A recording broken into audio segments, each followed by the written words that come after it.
I was basically a line cook, and I made the switch to start a solar energy company. I borrowed a few grand from my girlfriend's dad, built the business, and sold it 10 years later for a couple $100 million.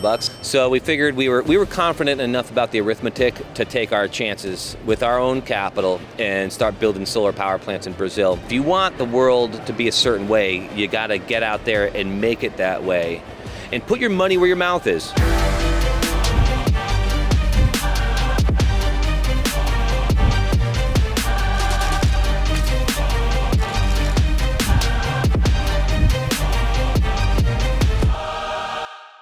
Hello, it's Michael Gove here, editor of The Spectator.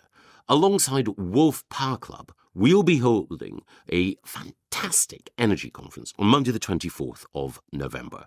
We'll be bringing together people from politics, from industry, and from the third sector to discuss the future of energy here in the UK and across the world. Get your tickets now. So, Mike, welcome to the Wolfe Power Club podcast. As I say, we are in 70 countries, but today we're in the Big Apple, New York City, and you've come to talk to New York Climate Week at the Nest Climate Campus, and your message was that you can make profit from solar, and a lot of us Europeans were shocked by that. But how on earth did you get into solar in the first place, and what's your company?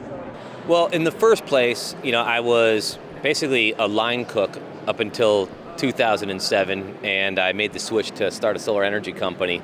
My little brother was fighting a war that we perceived to be closely related to fossil fuels, and climate change was kind of becoming a hot topic, and I felt like I could be an entrepreneur, and I started a little company called Greenskies. I borrowed a few grand from my girlfriend's dad, who's now my father-in-law, thank God. And we built the business and sold it 10 years later for a couple $100 million. So we had a hell of a ride, and you got to get lucky a few times along the way. You got to fight like hell, and we did that, and that's how Greenskies was successful. And now I'm on my second enterprise. And just while we stick on Greenskies, where was Greenskies' sort of main market and main product? We were just in the U.S., and our product was the belle of the ball in solar energy from about 2008 till about 2015 or 16 was commercial and industrial solar. So we were putting solar on the rooftops of clients like Walmart and Target and Amazon, and doing a lot of schools and universities, hospitals, and that type of project, municipalities. So these are sort of projects between 100 kilowatts and 5 megawatts. Now we refer to it as DG, and that's always been the segment that makes the most money. And a lot of people graduate, if you will, from the distributed generation segment to go to the larger, shinier object of utility scale solar. And I think utility scale solar is awesome. I have no problem with it, except for the fact that it's hard to make money there. What you do, though, is you have such scale that you can make some money. But I want to make money on a pound for pound basis. I want dollar yields that will pull dollars away from other asset classes like real estate and other private investments like the S&P 500. It's been crushing. Bitcoin has been great. There's so many ways for people to invest right now that for solar to be an option, it really has to deliver on the returns. And looking at solar then, like many entrepreneurs, once you'd sold out, you got involved in a project in Kenya that was a charity project, but like any good project, a businessman entrepreneur doesn't sleep at night. You're not comparing safari photos. You started putting together this new business. How did that happen in that trip to Kenya? Yeah, so I was in Kenya for our nonprofit work. Me and my childhood buddy, his name is Chris Sattler, are both board members of Big Life, which is a phenomenal organization. I hope your listeners check it out. It's a not-for-profit that provides security to 2 million acres of wildlife habitat in southern Kenya. And we were out there for our annual board meeting, and fresh off a pair of exits, we decided to start investing together. And because when I sold Greenskies, I used to have a bunch of solar panels and a bunch of employees and lawyers and engineers and all this capability. And in one swipe of the pen, I had nothing but a pile of money. And I had to figure out what to do with this pile of money. And the first option was to hire an investment manager. So, they come, there's 5 guys in a suit. He's going to be your estate planner. She's going to be your retirement planner. He's going to be your banker, etc. I went through the dog and pony show, ago and picked one of them. And then before I knew it, I was sitting on a book this thick of stocks and bonds, and I just could not stomach it. I don't know enough about all those companies in that book for my money to be comfortably there. I would have made a killing if I had left it there. But what I really know is the renewable energy business. And as an entrepreneur, I'm just kind of a control freak, and with my resources, I want it under my control. So I decided to sell all those stocks, 3 months later, and in talking with my buddy Chris in Kenya, we said, let's invest in what we know. Let's buy some solar energy projects. So we start out trying to figure out where's the most lucrative solar energy project in the world going to be. And you can look backwards and figure that out. I wish I had some Toronto feed-in tariff and some of that early Japanese inventory, and New Jersey had a moment where everybody made a killing. I got some of that. So it's easy to look backwards in the last 10 years and figure out what a perfect solar portfolio would consist of. A little harder to do looking forward, right? So we were trying to proselytize what was going to be the hot market, and we concluded that Brazil had all the markings of a burner. And Chris moved down to Rio de Janeiro and stood up our Rio de Janeiro office. Sorry, Mike, for our international listeners, what does a burner mean in this context? A solar energy market where you can't not make money. So we're now on the plane to Brazil. Yeah, exactly. So now Brazil's a tough market. They speak Portuguese there. The rule of law is kind of a little questionable. People don't honor contracts in the way that you expect in the Western world. And it was a tough place to do business. The labor laws are completely against your favor. I've been sued hundreds of times in Brazil. The supply chains are challenging. Places are remote. You can't find sophisticated labor for the installations. So if there's a challenge, like Brazil has got it.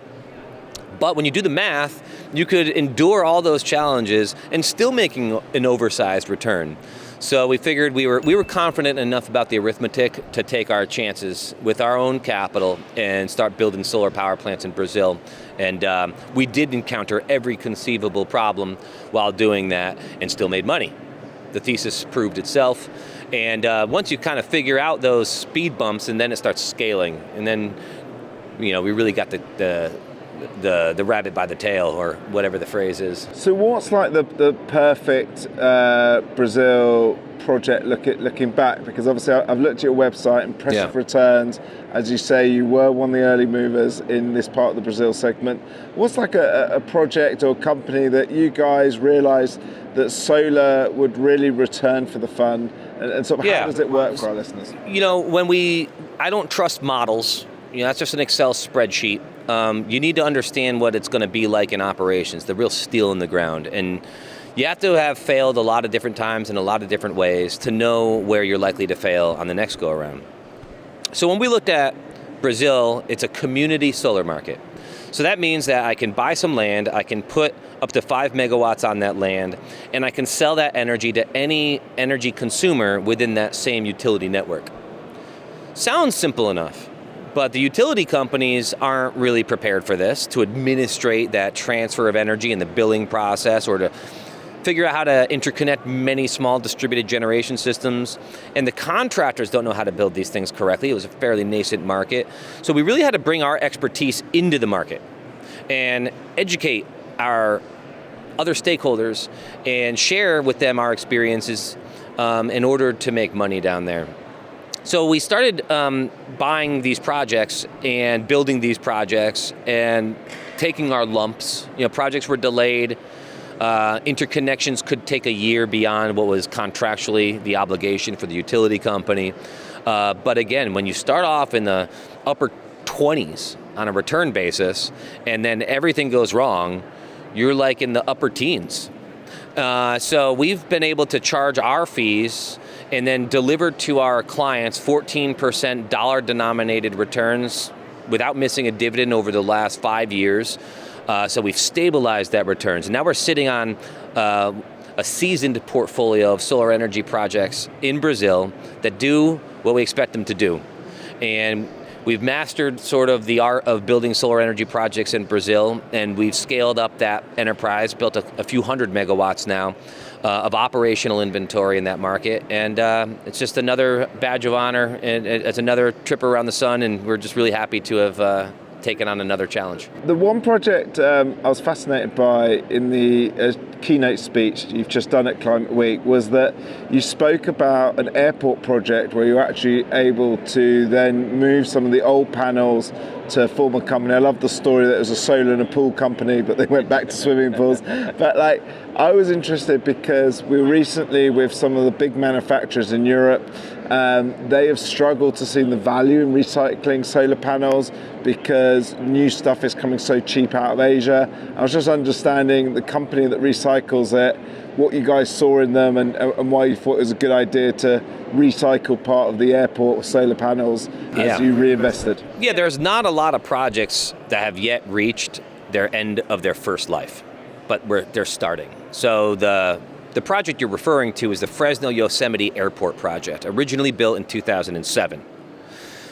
It was neglected. It had been passed around from owner to owner, bought and sold a number of times, and I don't even know if there was operations and maintenance on this project by the time we bought it.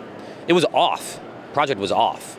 So there was a private equity company that had owned it, and we bought it from them for $1 and took possession. And after we mowed the lawn to reveal what the heck was underneath the tall grass, we realized that we needed to replace all of the modules and all the inverters with new equipment. So this is kind of like an early adventure in what do you do with 5,700 modules that are old.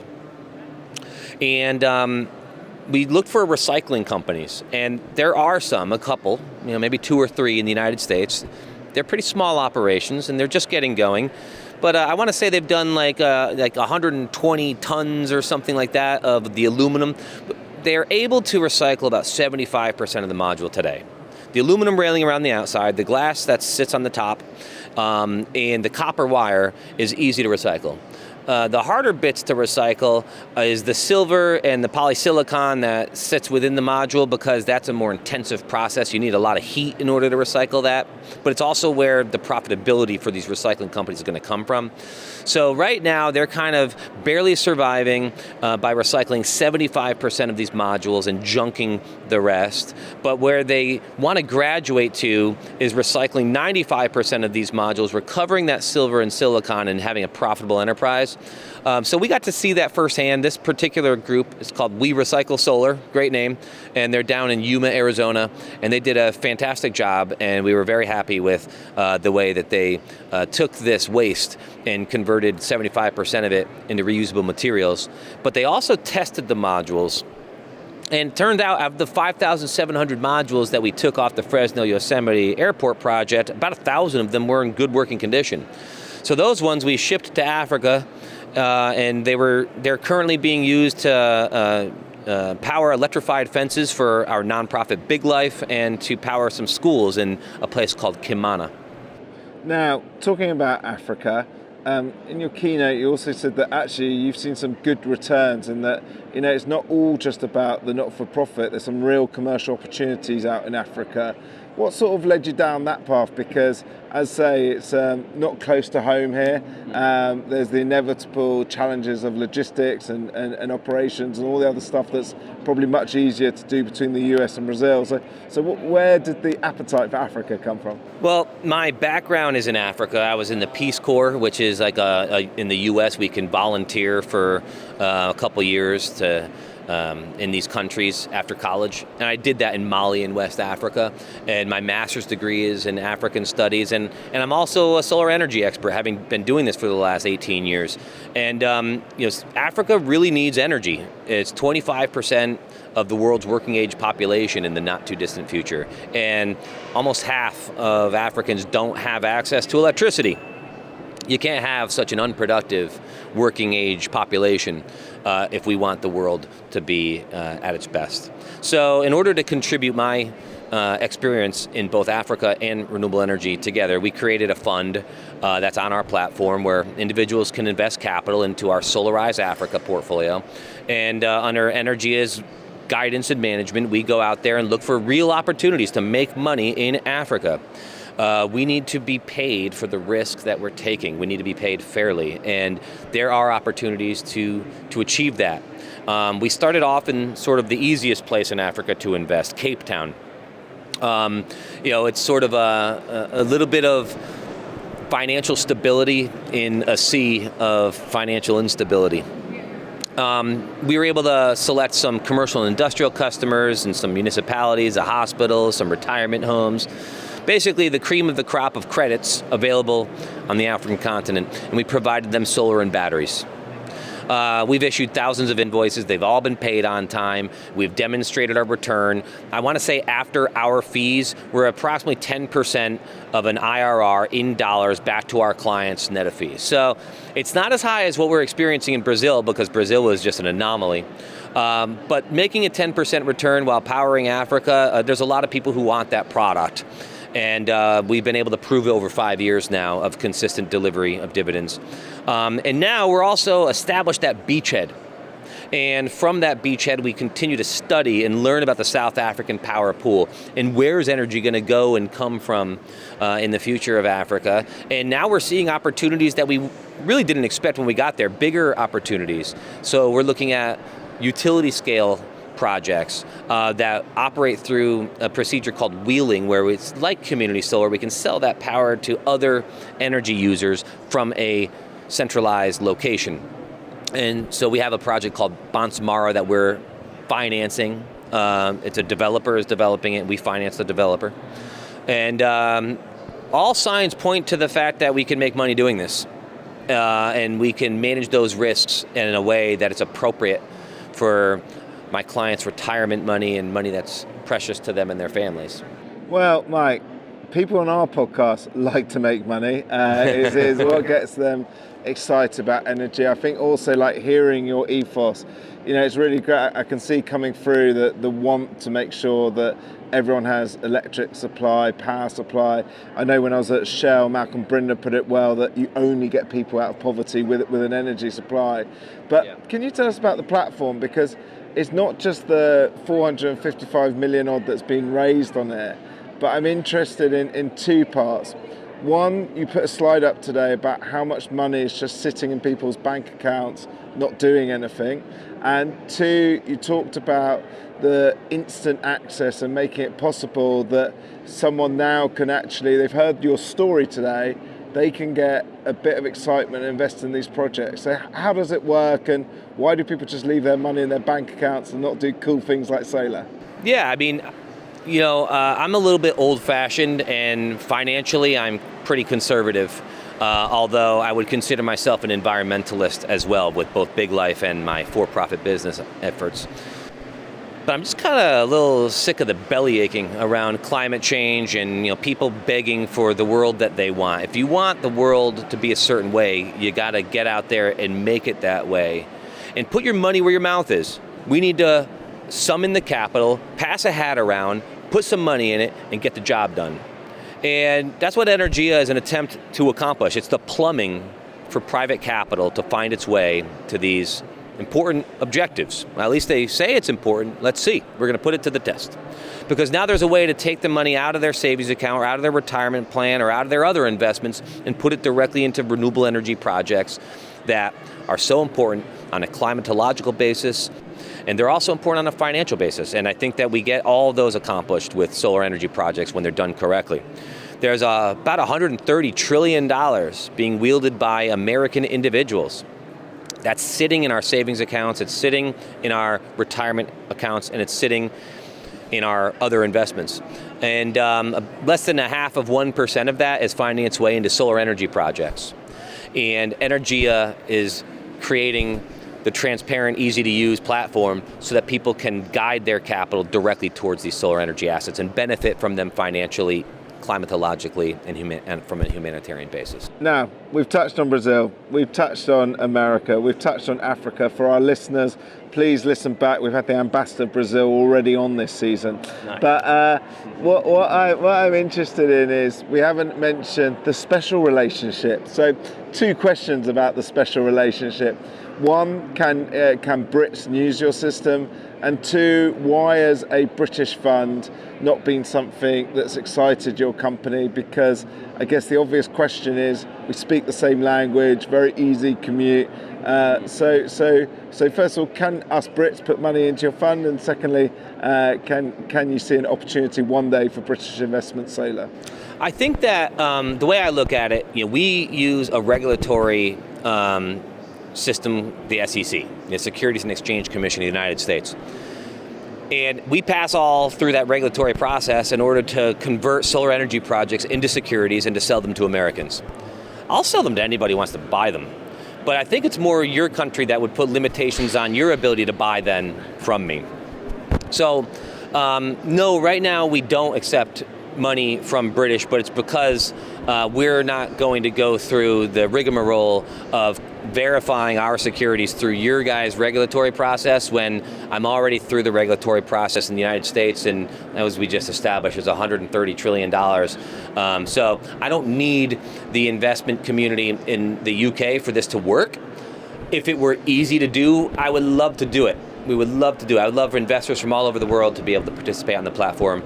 But as of right now, countries are very siloed in their securities regulatory process, and that's why we're primarily focused on the U.S. individual investor.